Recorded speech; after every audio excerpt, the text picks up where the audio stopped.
Jesus, groot bo almal, sterke verlosser, magtige Heer en Heiland Immanuel.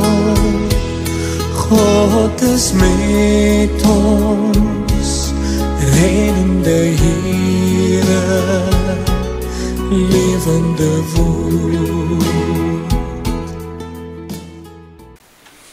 Goeiedag. Ek het gister gewys hoe dat professor Adriaan Koenig aantoon dat daar 'n verband tussen die doop en die besnydenis is en dat die doop op die ou end vir ons deel gee aan die betekenis van die besnydenis, naamlik dat ons 'n nuwe lewe gekry, die ou lewe van die ou sondige lewe tot nuut gemaak is en dat ons deel kry aan die verbond met Abraham. Twee misverstande moet egter hier uit die weg geruim word. Die eerste is die misverstand dat ons hier die volle betekenis van die doop het. Die doop se betekenis is baie ryker. Dit is nie so dat die besnydenis eenvoudig aan die doop oorgegaan het nie. Eintlik het besnydenis en doop 'n ruk lank saamgeloop in die vroeë kerk. Terwyl Jode en heidene gedoop is as hulle tot bekering gekom het, het Christenjode nog steeds hulle kinders besny. Handelinge 21 vers 21 verwys hierna. Ons moet onthou dat alles nie dadelik duidelik was na die opstanding van Jesus nie.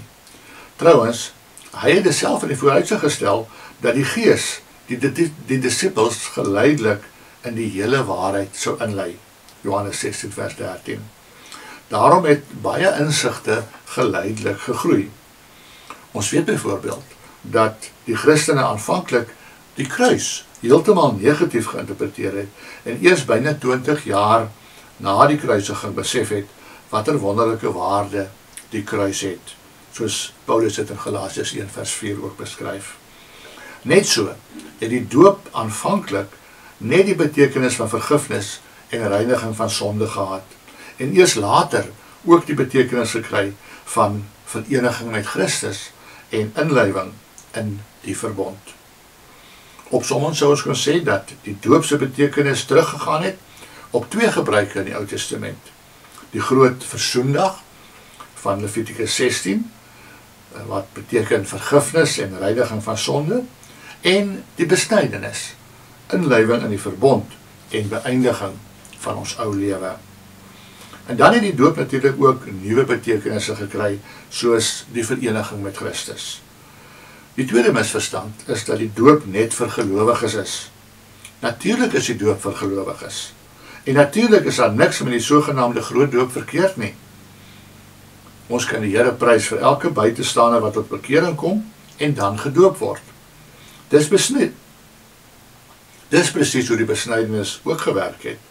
Dit was in die eerste plek bedoel vir heidene soos Abraham wat aan God begin glo het en dan besny is.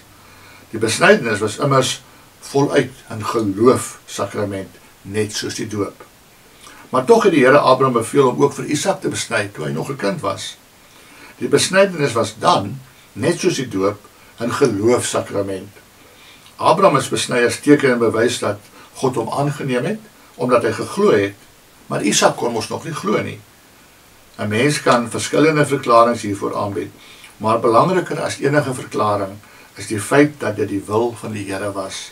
Hy wou hê dat die gelowige Abraham aan sy seun, nog voordat hy self kon glo, dieselfde geloofsakrament sal gee wat hy self ontvang het, nadat hy, dit is Abraham, tot geloof gekom het. Kom ons bid saam.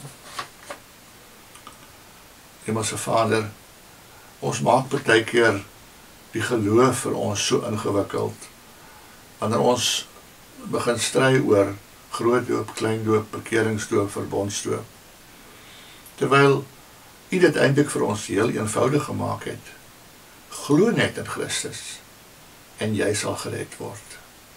Help vir ons om ook dankbaar te wees vir die genadetekens wat U vir ons gegee het, soos die doop in Jesus se naam. Amen.